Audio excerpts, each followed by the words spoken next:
How you doing? How you doing? How you doing? Analyst, Louise, Uwacu, you feel me? I'm so happy to see you. How you doing? How you doing?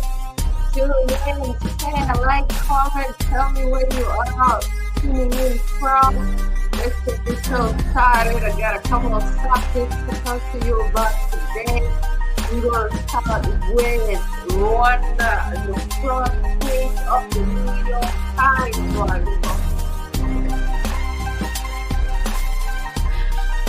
Woo! What you know about that? What you know about that, my people? Tell me if you have any questions. I would be happy to answer them questions. Thank you so much for being here today, Friday, April 14th, 2023. Thank you so much for being here, my people. Let's get this show started. We got a lot of things to talk about. Thank you for being here. Like, share, subscribe, y'all.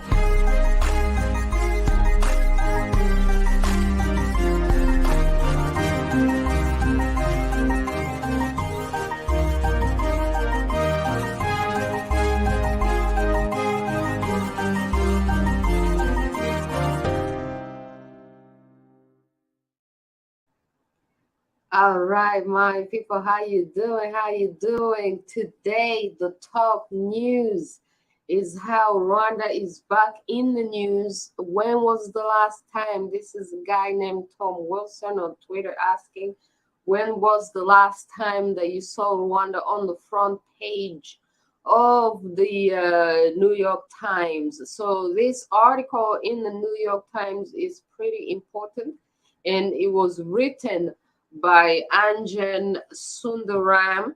I don't know if I'm saying his name correctly. I hope I'm saying his name correctly. But his name is Anjan Sundaram.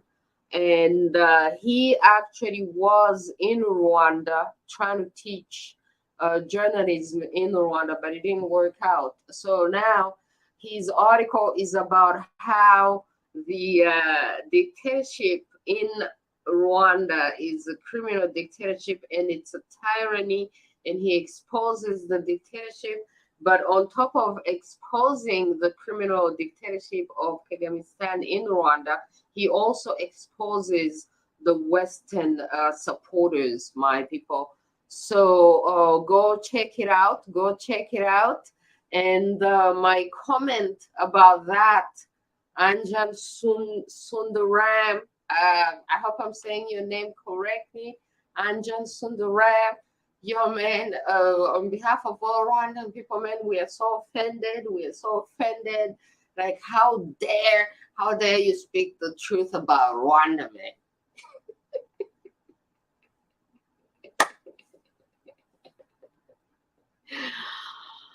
Oh man, you're gonna be called a lot of names, Anjan. Don't say I didn't warn you, man.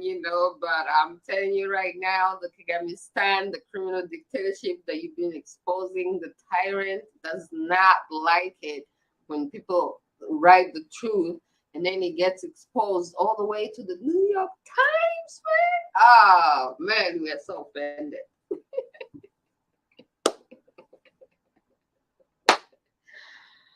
Yo, and then as if that wasn't enough, as if that was not enough, who else is speaking?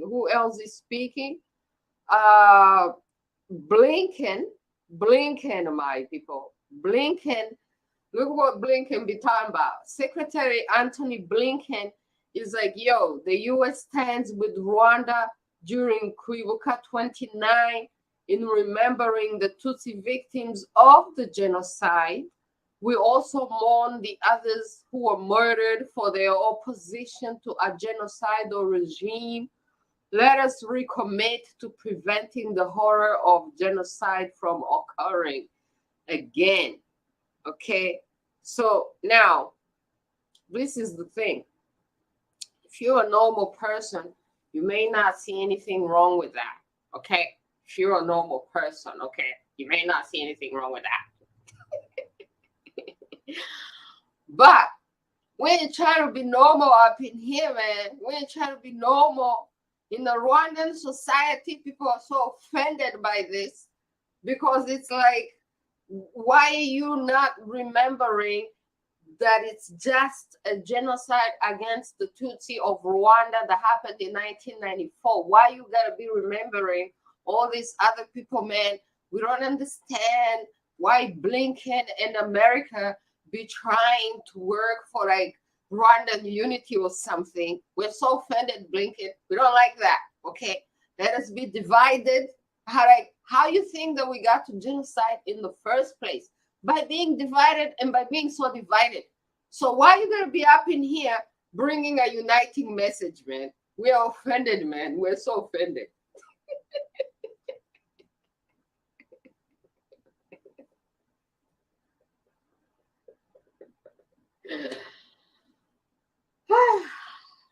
So I'm gonna move into French.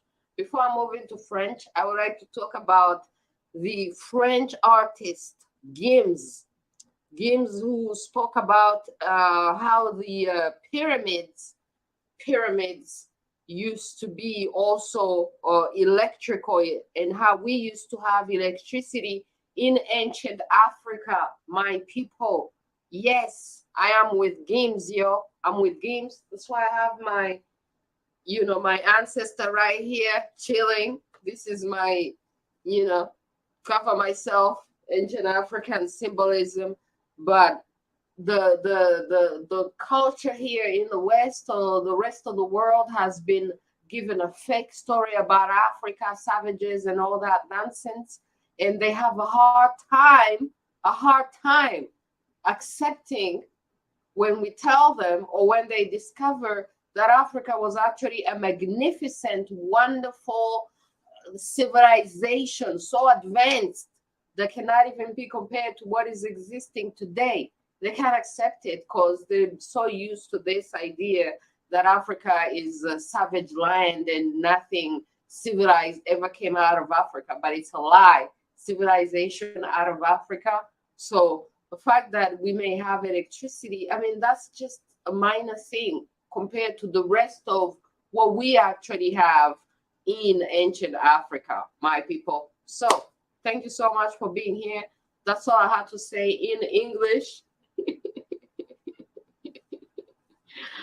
Let's move into French, yo. Let's move into French and keep talking about it. And then we're also going to move into Kinyarwanda. And if you have questions, I'm listening. Send me your questions.